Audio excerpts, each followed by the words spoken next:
Hi అండి, welcome to PythonLife YouTube channel. So ఈరోజు మన టాపిక్ వచ్చేసరికి ఏంటంటే ఫైనల్ ఇయర్ ప్రాజెక్ట్స్. పైథాన్ ఉపయోగించుకొని మనం ఫైనల్ ఇయర్ ప్రాజెక్ట్స్ ఎట్లాంటివి చేస్తామనేది ఈ వీడియోలో క్లారిటీ ఇస్తాను. సో నేను చెప్పబోయే ఈ ప్రాజెక్ట్స్ నేమ్స్ అనేది మీకు తప్పనిసరిగా మీరు ప్రాజెక్ట్ చేయాలనుకుంటే ఇవి ఉపయోగపడతాయి. లైక్ ఒక ప్రాజెక్ట్ ఐడియాస్ కింద కూడా ఆలోచన చేసుకోండి. సో ఇవి ఎక్కువగా మాస్టర్కి సంబంధించిన వాళ్ళు కానీ లేకపోతే సంథింగ్ బ్యాచిలర్కి సంబంధించిన వాళ్ళకి కూడా సరిపోతుంది. సో చూద్దాం కొన్ని నేమ్స్ చూసి వాటి గురించి డిస్కస్ చేద్దాము. సో ఫస్ట్ వచ్చేసరికి కొన్ని ఉన్నాయి చూడండి. Facial emotion recognition detection. ఈ ఫేషియల్ ఎమోషన్ రికగ్నిషన్ అంటే ఏంటంటే, ఫర్ ఎగ్జాంపుల్ ఒక పర్సన్ ఏ విధంగా ఉన్నాడు, అతను ఒక మూడ్ ఎలా ఉంది, అతను ఫేషియల్ని బట్టి చెప్పడం. ఫర్ ఎగ్జాంపుల్ ఇప్పుడు సాడ్లో ఉన్నాడు అనుకోండి, సాడ్ అని చూపిస్తుంది, ఎంత పర్సెంట్ సాడ్ అని కూడా చూపిస్తుంది. సో హ్యాపీగా ఉన్నాడు అనుకోండి, ఎంత హ్యాపీగా ఉన్నాడు అని చెప్పేసి ఇట్లాంటి. ఓకే, సో ఈ ప్రాజెక్ట్ కూడా మన ప్లేలిస్ట్లో ఉంది, చూడండి, చెక్ చేయండి. సో నెక్స్ట్ వచ్చరికి real time object detection. Real time object detection అంటే ఫర్ ఎగ్జాంపుల్ ఏదైనా ఒక ఆబ్జెక్ట్ని డిటెక్ట్ చేయడం. సో పెన్ డిటెక్ట్ చేయడం కానీ, కారు కానీ, బైక్ కానీ, బుక్ కానీ, ఫ్రిడ్జ్ కానీ, ఏదైనా సరే ఏదైనా ఒక ఆబ్జెక్ట్ని డిటెక్ట్ చేయడం. గుర్తుపెట్టుకోండి, ఫేషియల్ ఎమోషన్ రికగ్నిషన్లో కానీ ఈ రియల్ టైమ్ ఆబ్జెక్ట్ డిటెక్షన్లో కానీ మీరు ఇన్పుట్ అనేది ఎలా అంటే డైనమిక్గా ఇవ్వాలి. అంటే ఇప్పుడు నేను ఏదైతే మీకు వీడియో ఏ విధంగా మాట్లాడుతున్నానో సో అదే విధంగా ఇన్పుట్ వెళ్తుంది, అదే విధంగా అవుట్పుట్ రావాలన్నమాట ఇమీడియట్గా. సో అది అలా ఉండాలి. సో ఈ రెండు ప్రాజెక్టులు కూడా మన యూట్యూబ్ ఛానల్లో ఉన్నాయి, చూడండి, ఒకసారి చెక్ చేయండి ప్లేలిస్ట్లో.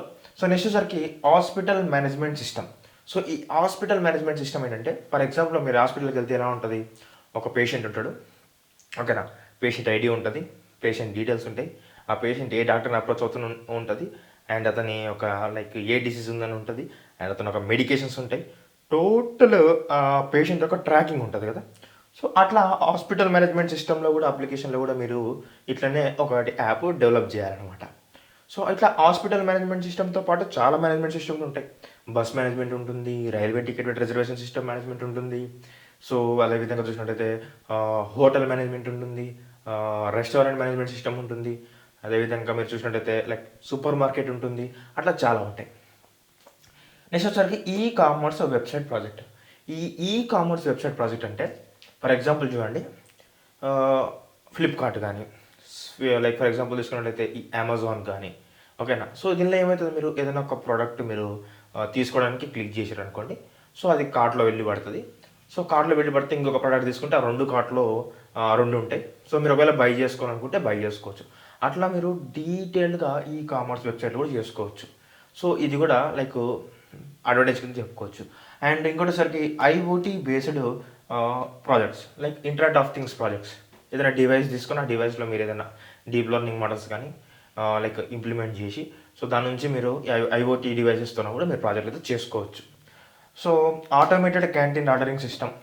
ఆటోమేటెడ్ క్యాంటీన్ ఆర్డరింగ్ సిస్టమ్ అంటే సంథింగ్ ఏదైనా ఒక క్యాంటీన్ సంబంధించిన అప్లికేషన్ బిల్డ్ చేసి ఆటోమేటెడ్గా ఏ విధంగా ఆర్డర్ చేసుకోవచ్చు.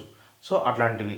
Next chatting app. సో మీకు అందరికీ తెలిసిందే, మెసెంజర్ సంబంధించిన కానీ ఏదైనా చాటింగ్ సంబంధించిన యాప్స్ని ఏ విధంగా బిల్డ్ చేసుకోవచ్చు. మీకు నచ్చిన వేళ మీరు ఒకటైతే బిల్డ్ చేసుకోవచ్చు. Clone websites. క్లోన్ వెబ్సైట్స్ అంటే ఏంటంటే, ఫర్ ఎగ్జాంపుల్ ఇప్పుడు ఇన్స్టాగ్రామ్ ఉంది, యాస్టీజ్ అట్లాంటి వెబ్సైట్ చేయడం. ఫర్ ఎగ్జాంపుల్ ఇప్పుడు వాట్సాప్ ఉంది, యాస్టీజ్ అలాంటి వాట్సాపే చేయడం. టెలిగ్రామ్ అలానే చేయడం, ట్విట్టర్ అలానే చేయడం. అట్లాంటివన్నీ కూడా ఏంటంటే క్లోన్ అనమాట, యాస్టీజ్ సేమ్ అట్లనే చేయడం, రెప్లికేట్. సో నెక్స్ట్ వచ్చేసరికి స్టాక్ ప్రైస్ ప్రొడిక్షన్. అంటే స్టాక్ ఎప్పుడు రేపు ఎంత స్టాక్ ఉండబోతుంది, అండ్ అదేవిధంగా మనం ఆ స్టాక్ ప్రైస్ ఏ టైంలో ఎలా ఇంక్రీజ్ అవుతుంది దాన్ని ప్రిడిక్ట్ చేయడం అనమాట. సో అట్లాంటి ప్రిడిక్షన్స్ కానీ. లాస్ట్కి వచ్చేసరికి space recognition, speech recognition. Speech recognition అంటే ఏంది, ఫర్ ఎగ్జాంపుల్ నేనేమైనా మాట్లాడుతున్నాను, హాయ్ సిరి అంట, హాయ్ సిరి అంటే హాయ్ అని అంటుంది. అట్లాంటి స్పీచ్ రికగ్నిషన్ సంబంధించిన ప్రాజెక్ట్ కూడా మీరు చేసుకోవచ్చు ఒకవేళ ఇంట్రెస్ట్ ఉంటే. సో ఇక్కడ ఈ 10 అయితే రాశాను. సో ఈ 10లో మీరు ఏదైనా ఒకటి పిక్ చేసుకొని అయితే దానికి సంబంధించి దాని రిలేటెడ్ మీరైతే చేసుకోవచ్చు. అంటే నేను ఎగ్జాక్ట్గా ఈ 10 చేయమని చెప్పట్లేదు. సో నేను ఈ కామర్స్ అన్నాను కాబట్టి దానికి రిలేటెడ్గా, రియల్ టైమ్ ఆబ్జెక్ట్ డిటెక్షన్ అంటే దానికి రిలేటెడ్గా, సో ఎమోషన్ అంటే దానికి రిలేటెడ్గా అట్లా చేసుకోవచ్చు మీరు. ఇవన్నీ మీరు చేయాలంటే మీకు ఏం రావాలి కూడా చెప్తాను. సో మీరు ఇన్ కేసు ఈ ఫేషియల్ ఎమోషన్ రికగ్నిషన్ కానీ ఈ రియల్ టైమ్ ఆబ్జెక్ట్ డిటెక్షన్ కూడా చేయాలంటే మీకు డీప్ లెర్నింగ్ రావాలి. ఓకే, అదేవిధంగా మీకు పైథాన్ కూడా రావాలి. So hospital management system in case మీరు పైథాన్తో చేయాలంటే మీకు కింటర్ రావాలి, కింటర్. ఓకేనా. ఈ కామర్స్ వెబ్సైట్ ప్రాజెక్ట్ రావాలంటే మీకు HTML రావాలి, CSS రావాలి, జావాస్క్రిప్ట్ రావాలి. అదేవిధంగా బ్యాక్ఎండ్లో మీరు జాంగో యూస్ చేస్తే జాంగో రావాలి. సో IoT బేస్డ్ ప్రాజెక్ట్స్కి మీకు డీప్ లెర్నింగ్ రావాలి, దాంతోపాటు మీకు జెడ్సన్ నానో రావాలి, ఆర్డినో రావాలి, రాస్బెర్రీ పై అయినా రావాలి. ఓకేనా. So like automated canteen ordering సిస్టమ్కి నార్మల్గా మీరు కివితో చేయొచ్చు, లేకపోతే కింటర్తో చేయొచ్చు, లైక్ డిఫరెంట్ APIs కూడా యూస్ చేసుకోవచ్చు, నో ప్రాబ్లం.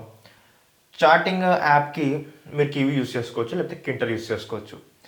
క్లోన్ వెబ్సైట్స్కి తప్పనిసరిగా మీకు ఫ్రంట్ ఎండ్ పార్ట్ రావాలి, HTML, CSS, జావాస్క్రిప్ట్, బూట్స్ట్రాప్. ఓకేనా. సో ఇట్లాంటివి లైక్ యాంగులర్ కానీ ఇట్లాంటివి అయితే రావాలి. నెక్స్ట్ వరకు స్టాక్ ప్రైస్ ప్రిడిక్షన్ వచ్చేసరికి మీకు మెషిన్ లెర్నింగ్ అయితే రావాలి పక్కగా. అండ్ స్పీచ్ రికగ్నిషన్కి మీకు లైక్ NLP రావాలి. ఓకేనా, NLP అయితే రావాలి. సో కొన్ని లైబ్రరీస్ అనమాట. ఇవి నార్మల్గా ఏమి రావాలో చెప్పాను. సో మీకు డిఫరెంట్ లైబ్రరీస్ యూజ్ అవుతాయి అనమాట. ఒకవేళ ఇన్ కేసు ఇవన్నీ చేయాలనుకుంటే లైక్ మీకు కంప్యూటర్ విజన్ కావాలి, కంప్యూటర్ విజన్లో ఓపెన్సీవీ కావాలి, అండ్ అదేవిధంగా నంపై, పాండాస్, టెన్సర్ఫ్లో, స్కైట్-లెర్న్. సో ఇవన్నీ కూడా కావాలి మీకు. అదేవిధంగా ఫ్రేమ్వర్క్ వచ్చేసరికి జాంగో కావాలి. సో బ్రో నాకు లైక్ ఇవన్నీ కూడా నేర్చుకోవడానికి టైం పడుతుంది కదా. సో మాకు ఏమైనా రెఫరెన్స్ ఉందా, మాకు లైక్ ఈ ప్రాజెక్ట్ ఒక సోర్స్ కోడ్ ఎక్కడి నుంచి తీసుకురావచ్చు, మేము దీన్ని ఎట్లా ఇంప్లిమెంట్ చేసుకోవచ్చు అంటే గిటబ్లోకి వెళ్ళండి. సింపుల్గా గిటబ్లో మీకు కావాల్సిన ప్రాజెక్ట్ నేమ్ టైప్ చేసుకోండి, వాటి యొక్క సోర్స్ కోడ్ మీకు అవైలబుల్గా ఉంటుంది.